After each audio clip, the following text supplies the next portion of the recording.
Come on. Hello, Browns fans. Game day. It's finally here. I know it's an official game day because Paul Brown at 8 o'clock this morning was doing Jaeger bombs in the Muni lot. It's official. It's Cleveland Browns week one. I'm your host, Steve Gill, and I'm joined by Jarrell. We're both here in Nashville. How are you doing today, Jarrell? Doing well. The wait is finally over. We get to see what all of that talk. They've been doing a lot of talking about the offense, and we get to finally see it in action. So I'm ecstatic. How about I yourself? am too. I have heard that they are going to try and get Jerry Judy in the flow early and often. Okay. That's their game plan right out of the gate. So that sounds good Okay. to me.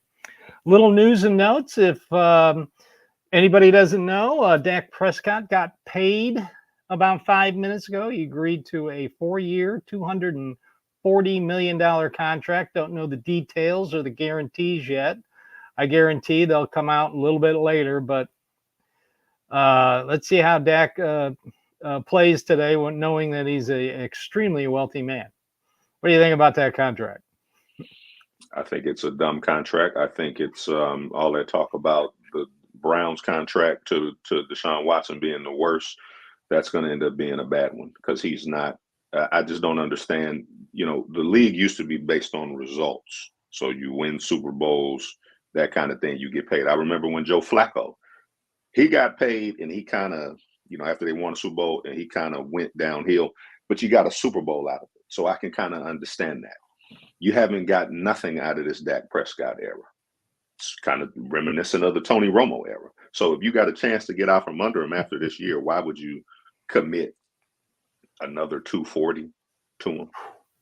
It's a lot of I money. mean, Uh, well, they've 12 wins a year for the last 3 years. You don't think that's worth 240 million? no, no, I don't. I don't. I don't Not, either. yeah. And so what are they going to do with Michael Parsons? Are they going to pay him? Is he going to get paid too? Good question. Good question. If I'm Micah Parsons right now going into this game, I am sitting there thinking, well, CD got his, Dak got his, where's mine? So yeah, that might be a little bit of a dysfunctional situation. Also in the news, Tariq Hill got detained by the police going into the stadium down in Miami this morning. Something about a traffic violation. Reports are he's going to play anyway. So that video's going around on social media. The Browns made some roster moves. Added Jalen Darden to the active roster to take David Bell's place. There's your punt kick returner. Called up Mike Ford, special teams extraordinaire, and backup tackle Jermaine Ifedi, and put David Bell on the practice squad. So that's it for the roster moves. Okay. They are loaded up. They got a 53 and a 16 on the practice squad. So everybody's ready to go. They needed a kick returner, Jarrell. They really did, and that's what I figured they were going to do. Well, hopefully special teams can. I don't really recall in the last couple of years and being able to provide short fields and explosive returns. So, when's the last I thought I saw some on the internet that said the Browns haven't had a kick return since like 2009? Is that true? 2010? That sounds about right. Yeah. Yeah, that sounds about right. But then the games Thursday and Friday, they really didn't produce any big big hoopla in the return game. I didn't Yeah. see any. I didn't either. So all right, let's get right to the game. Oh, we got to talk about the Ravens on Thursday night. I'm Okay. sorry. I just wish the Browns were playing them a little bit earlier because right now they're a hot mess. I actually think playing them later actually doesn't hurt because we were talking about it before we went on air, but they got the Raiders. If I remember looking at the schedule right, so I got it right here actually. They got the Raiders next week, then they got the Cowboys, the Bills, and then they're at the Bengals. They go on the road to Ooh. play the Cowboys too. And the Cowboys usually play well at home. So worst case scenario, they could come out the gate 1-4. Wow. And and then we know it's football, things happen. So you start out 1-4 in the AFC North, you dig yourself into a hole. that might be hard to kind of get out of. And one thing I noticed in that Kansas City game, the Lamar Jackson was playing that game like it was the Super Bowl, like he didn't want to look like he had to have that game. I thought he was a little too aggressive with it, you know, taking hits and lowering his shoulder and all of that. Yeah, I And it's noticed like, that. if they're playing like that in week one, that to me kind of says something. Like there's some urgency there to where maybe they felt like they had to have that game, and it may mess with their head. You know what I'm saying? Well, Because at the end of the day, they know they got to play them if they want to yeah, go where they want to go. yeah. Chiefs got in their head last year during the playoff game, and it looks like they're still in their heads. So, well, I'm not going to count anybody out after week one. So, Mhm. all right, let's talk a little bit about the game. Cowboys at Browns. I have no real feel for this. All I know is the Cowboys' offensive line is a little bit of a mess, and their secondary is an even bigger mess. Without Deron Bland, who is their all-pro corner, I don't know who they're going to put on Amari Cooper. I would have to feeling it's going to be. It's got to be Diggs, right? You got to put Yeah, Diggs got to on. be Diggs. But then that puts Jerry Jeudy and of course David Njoku. Dallas has picked up a great linebacker in Kendricks. He's a good run stopper, but he's terrible in coverage. So I expect David Njoku to have a big day, and hopefully, like you said Thursday night, if they can run the ball and they can stop the run, they can win this game. No, I agree. We looked at the schedule, and I think I got it here. The teams that the Dallas Cowboys played last season that were top 10 in defense, they were 0-3. They lost to the 49ers, they lost to the Bills, and they lost to the Packers. And, you know, again, that just bodes well for the Browns to me because the Cowboys play a tomato can schedule. The NFC East is pretty weak.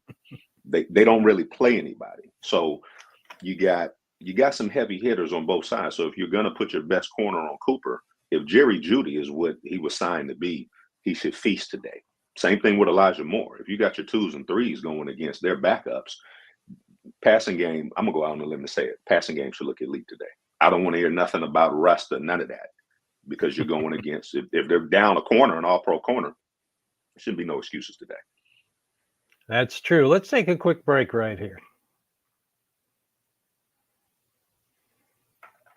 Okay. So we're finally going to get to see the new Browns offense. Basically, my contention is it's going to be yards after the catch is going to be the key ingredient. Quick passing game, get the ball out, let the wide receivers do what they do best. You mentioned Elijah Moore. He was top 5 last year in separation. Amari Cooper is excellent route runner, and I mean he runs perfect routes.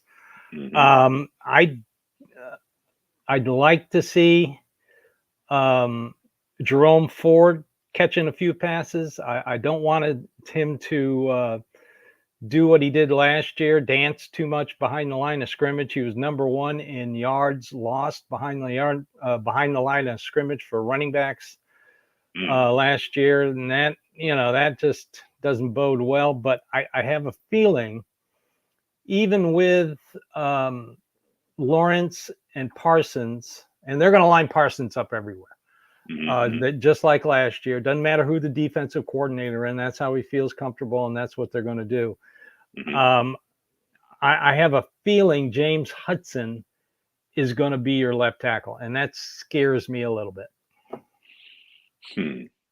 Well, if they're going to have offensive line trouble today because of the situation, I went back and I watched some of the Houston Deshaun games, and I think we talked about it. He got the ball out a lot quicker. As soon as he snapped it, 1-2, ball was gone. So that'll help alleviate some of that if it can be a lot of quick passes, and if we have these route runners, because I don't anticipate the Cowboys playing press coverage.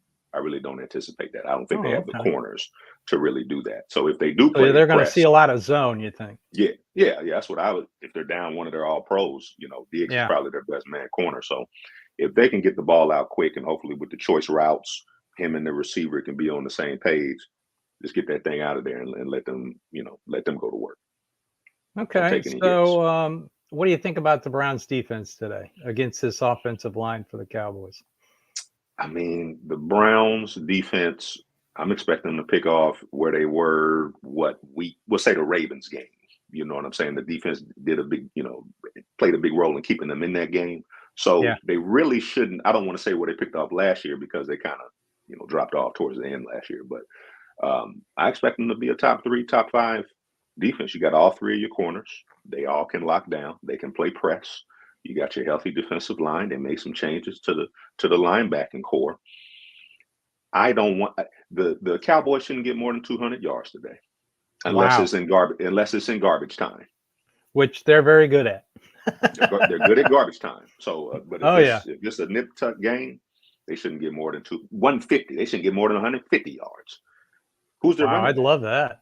That'd Zeke be fantastic. Zeke is washed up, and that's not nothing that we haven't seen before. They've done that before. I mean, they were on a historic pace. So everybody's fresh. This should be locked down today. I'm interested.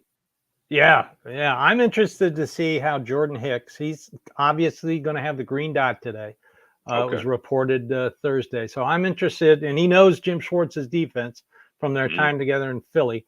So I'm interested to see how he calls, gets everybody in position, the right spots.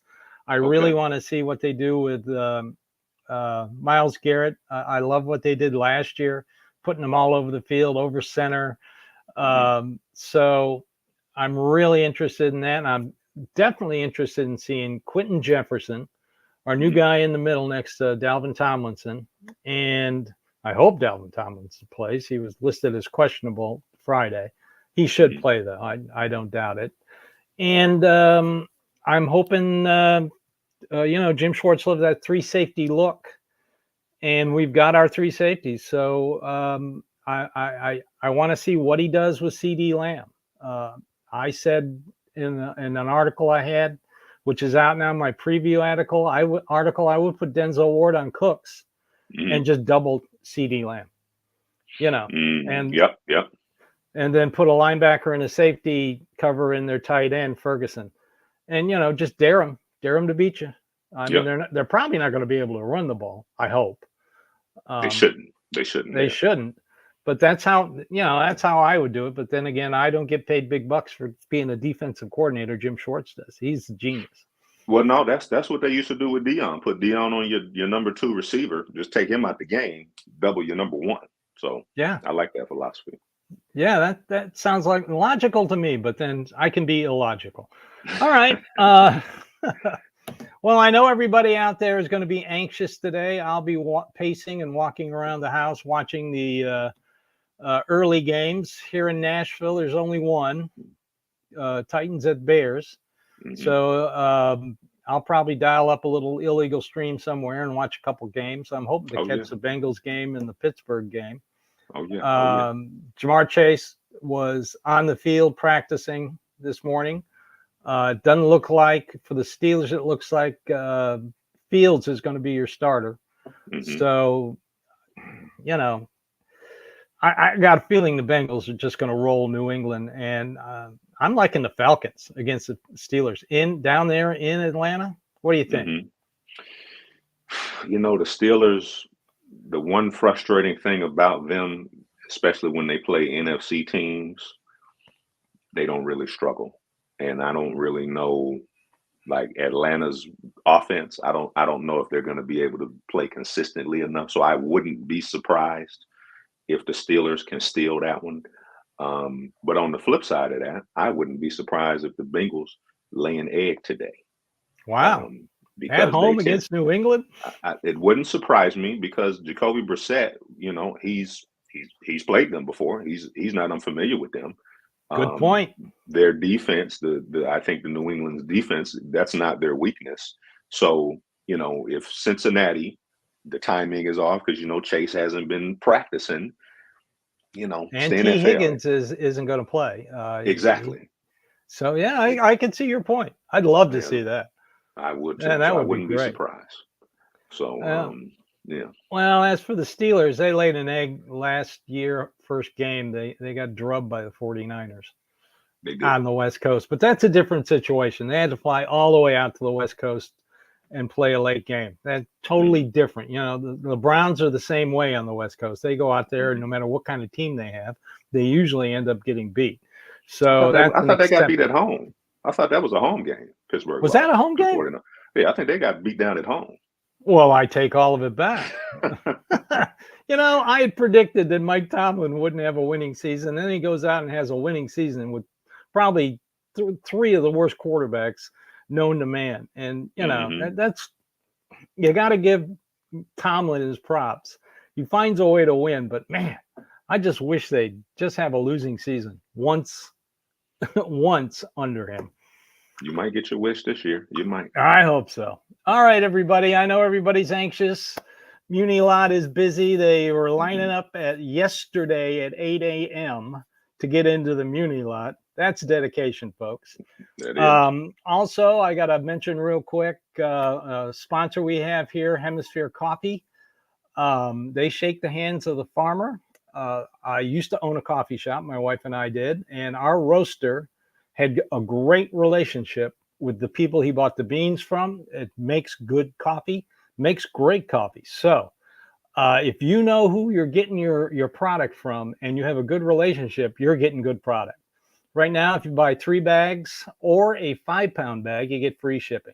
So look them up. There's a link on our webpage, Hemisphere Coffee. Jarrell, thank you so much for joining me today. I know you're going to be like me. I might look in on the Titans game every once in a while. Yeah, I'm gonna check it out. Just to see what's going on with them, or if I can find the red zone, I might put that on. I don't know. I got to test my process here in about 10 minutes. So thanks for joining me today, and everybody out there, let's bring home a win and go Browns. Go Browns. Look like we got a viewer from Cedar Hill. Shout to Cedar Hill, Texas. Thanks for tuning in. Hey, awesome. Mr. Burns. Mr. David Burns. Hey, thanks for watching us, man. It's people like you. We're just Browns fans like you. It's people like you that subscribe, follow, listen, and watch. That's why we do this. Thanks for joining us. Have a good day, Jarrell, and we'll talk later. You too. Hoo, hoo, hoo.